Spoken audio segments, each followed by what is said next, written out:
Welcome to today's Global Connections program. I'm Bill Miller. What are the United Nations Millennium Development Goals, commonly called MDGs? What are the MDGs doing to reduce abject poverty, to empower women, and to combat climate change? We'll be back in just a moment to talk about these and other important issues.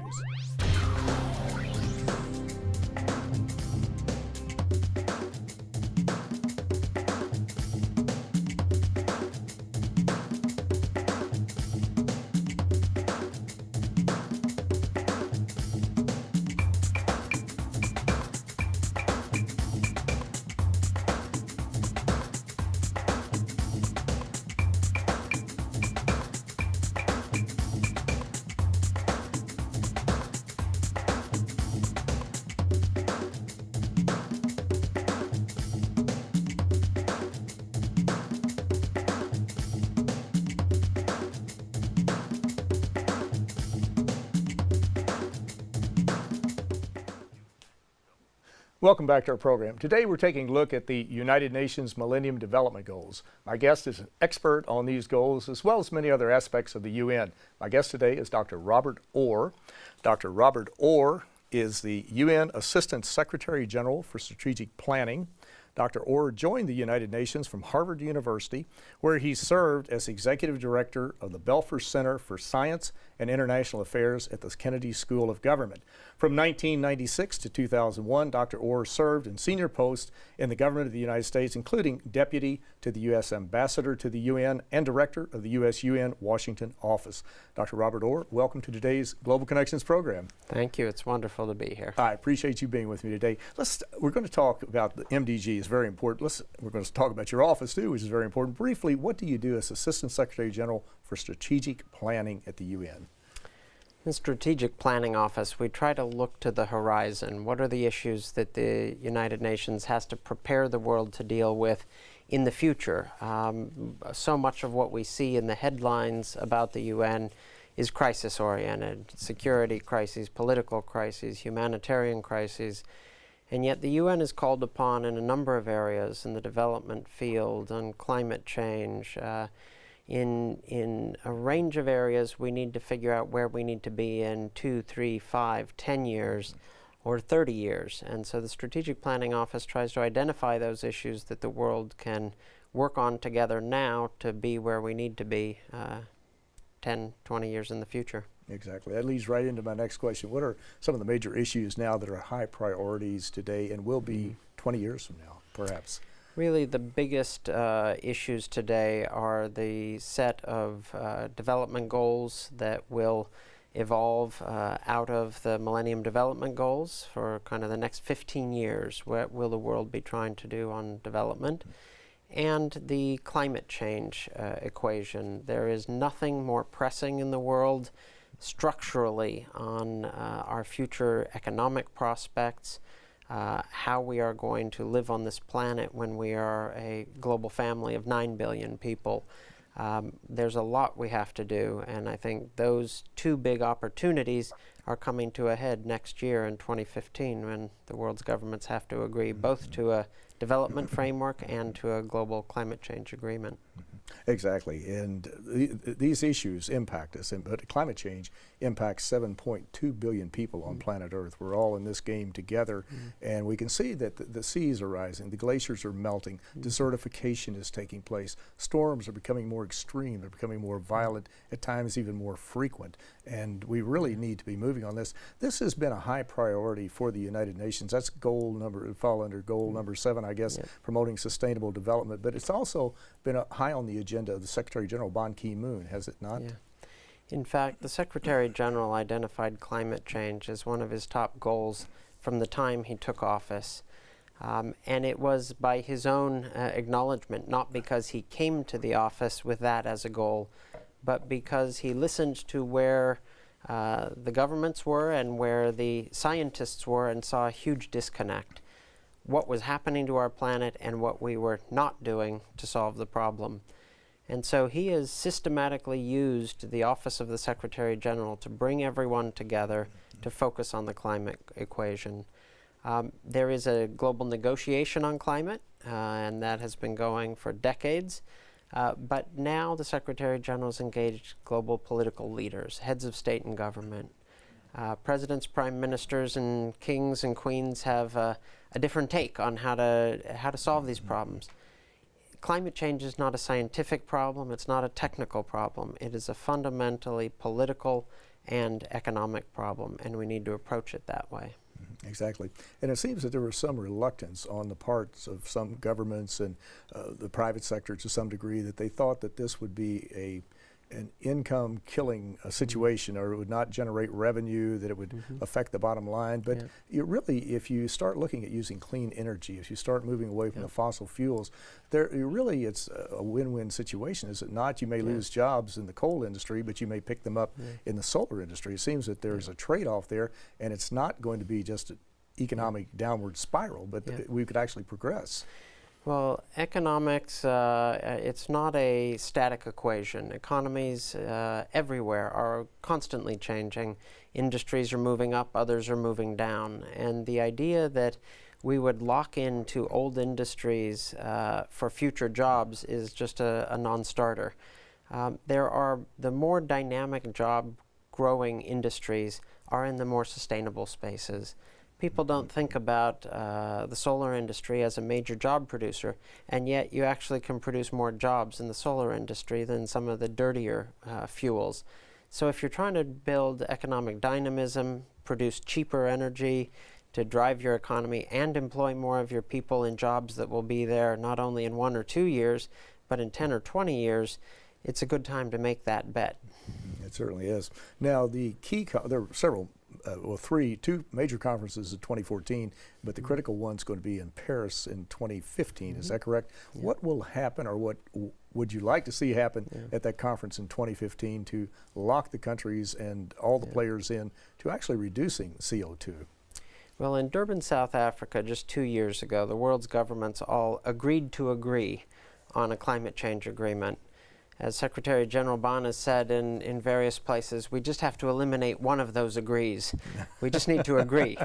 And the job between now and December 2015 is to not only shape the agreement, which will happen really in the course of this year, in the structure of the agreement and what needs to be agreed, but then by the end of next year to have a global agreement that raises the level of ambition on climate change to meet the actual challenge. Governments have agreed to keep global temperature rise below 2 degrees Celsius. That is a very ambitious target, but it's one that we need if we are to stop catastrophic change from happening to our planet and to our people. And so we are talking about an agreement that would have all governments engaged, all governments participating, and a range of private actors participating to take the actions necessary to keep global climate-induced temperature rise below 2 degrees. Exactly. And this, as we mentioned earlier, this is something we all need to participate in, and everybody on planet Earth can make a contribution to it. It's not just government X or company Y, but we all have a role in this, and we can all play a part. Speaking of the private sector, they play a critical role, obviously, and they will play a critical role in reducing the carbon dioxide emissions, in combating climate change and those types of things. But what other role do you see for the private sector as far as not only in climate change, but also as far as income generation, job creation, really partnering more with United Nations agencies? And there seems to be a proliferation of partnerships over the past 10, 15 years, whereas before maybe the private sector was off somewhat doing its own thing and the UN was doing it, but there's much more of an interaction amongst those two entities, is there not? There absolutely is. In fact, I think the change comes from both sides. Governments now recognize they can't do this alone and they need to work with the private sector. Likewise, the private sector realizes just pure market-based solutions aren't going to get us there either, and therefore there is a need for government decision-making, not just at the national level, but at the global level. So the recognition on both sides, the public and the private, that they need each other is the departure point. But it is also the scale of what needs to happen which is driving this. We require economic transformation to be able to not only feed our people and make sure that climate change doesn't destroy the agricultural breadbaskets of the world, which is happening in some places, but also to make sure that we're transforming our economies such that, as you said before, we're not just shedding old jobs, we're actually building up new job creation in all countries. This can't be a trade-off of just some countries win and some lose. But the beauty is the natural endowments of the world are such that you can have different industries in different parts of the world. So a lot of the countries that have great hydropower can depend on hydropower. Those who have a lot of sun can depend on sun. The geothermal belt around the world is one that is extremely efficient and effective. So we're trying to work with everyone from where they are and what they have. And you can build competitive industries in those countries that can help each other. If you just think about North Africa, Morocco is one of the pioneers in solar development. That energy can be exported ultimately across to Europe, which is an energy-hungry part of the world. That's a win-win. It's a win for Europe, cheap, clean energy, and it's a win for Morocco and North Africa. So we need to see and facilitate more of these win-win solutions. Now, one of the, I think, a very pleasant assignment you have, I'm sure it's very grueling, but a pleasant assignment is you get to travel with the Secretary General periodically, and you have been on a series of trips with him. What have been some of the highlights of some of the places that you have visited, and what have been some of the issues you have discussed? I'm sure climate change was obviously one of them, but there probably are others too. Yeah. Well, just recently we came back from China, and of course China is a key part of the equation when it comes to climate change. Going to a city like Shanghai, you see what a modern, beautiful, gleaming city it is, and yet the price of that development has been, air quality has plummeted in not just Shanghai but in Beijing. So the Chinese are trying very hard to figure out a way to retool their development model that they can keep up these amazing growth rates at the same time not pollute their environment and their air such that they choke on their success. There are things that people have done around the world to deal with that. I grew up in Southern California many years ago where we were choking on our air too. Southern California has taken a number of policies, and the United States has, such that you don't choke on the air in Los Angeles anymore. That is something that I hope citizens of Beijing and Shanghai can say a decade from now. You're watching Global Connections Television, which is an independently produced program. The opinions expressed on Global Connections are solely those of the moderator and his guest. Today we're taking a look at the United Nations Millennium Development Goals to reduce abject poverty, to empower women, to promote sustainable development. My guest is an expert on these goals. My guest today is Robert Orr. Robert Orr is the UN Assistant Secretary General for Strategic Planning, in charge of policy planning for the United Nations. We're talking about climate change, and of course China is obviously having major problems. In fact, there was a report that came out, a health study not too long ago, that showed that people in the northern part of China, their life expectancy was reduced by 5 years because of adverse climatic conditions with the pollution and what have you. But again, this is something that we're focusing on. Now, what role has the United Nations played? I know there have been a series of conferences. We couldn't go through all of them, but if you think back to 1992 with the UN Conference on Environment and Development, the UNCED Conference, the Earth Summit, I should say, in Rio de Janeiro, the Rio Plus 20 Conference 20 years later, there have been other conferences. How important has it been for the UN as a convener and sort of a technical assistance provider to bring the countries of the world, the non-governmental organizations, the private sector together to talk about these problems and look towards Paris 2015 for a final agreement? Yeah. The UN has long played this very important role of not only convening governments together, but focusing on, quote, new issues. It's hard to imagine, but in 1992, environmental issues still felt quite new. There were previous conferences in Stockholm and other places that were quite important.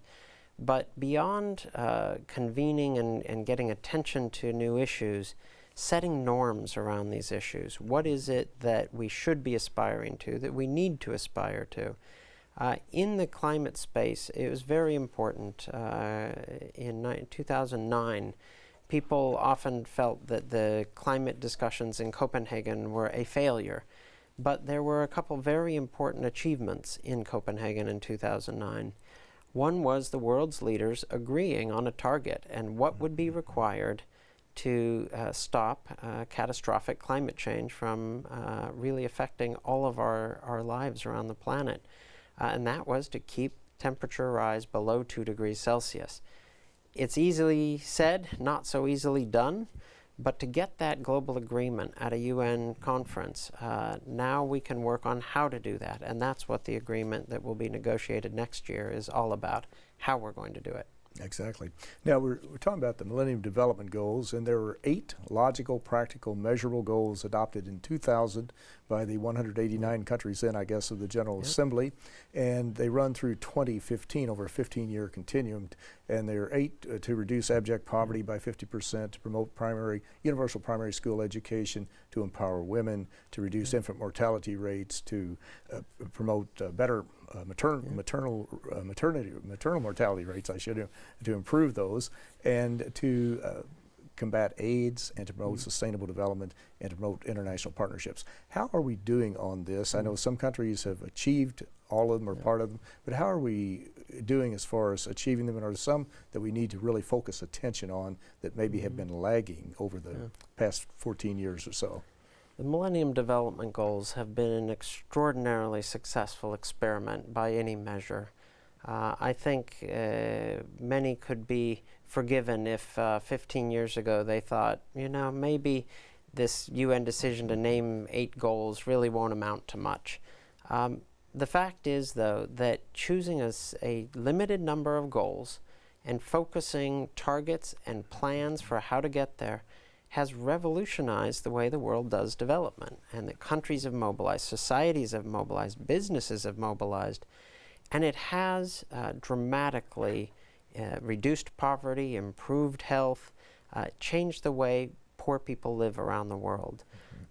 We haven't made it to the finish line, though, not just that we still have a year to go to 2015, but that while we've had immense progress in some areas, we have not had enough in others.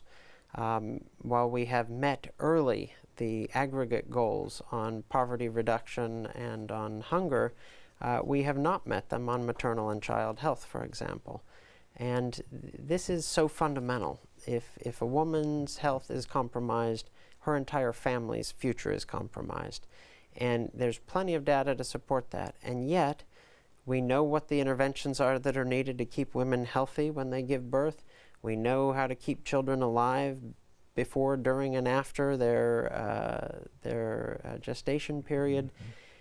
But we still see low rates. And so the Secretary General has focused on getting everyone to agree what we could do together. And in just 3 years, we have seen a dramatic reduction in maternal and child deaths. This is the power of focus, and that's the power of the MDGs. Exactly.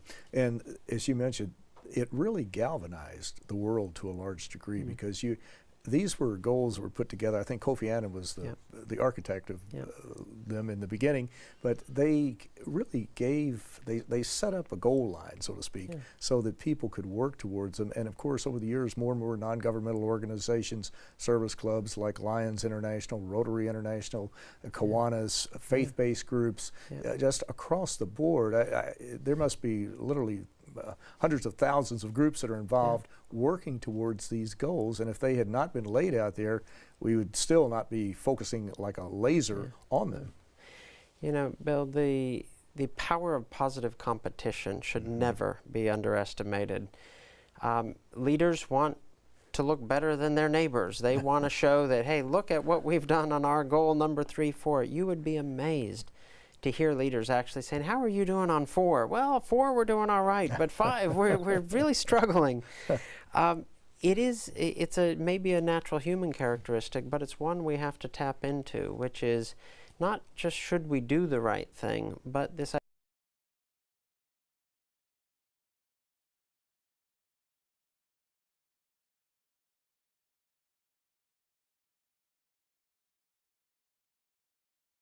these can be and are races to the top. How do we get to these required goals But competition between governments, between companies, competitors in the marketplace that say, I'll work with you because we want to eliminate deaths from malaria, we'll do it together.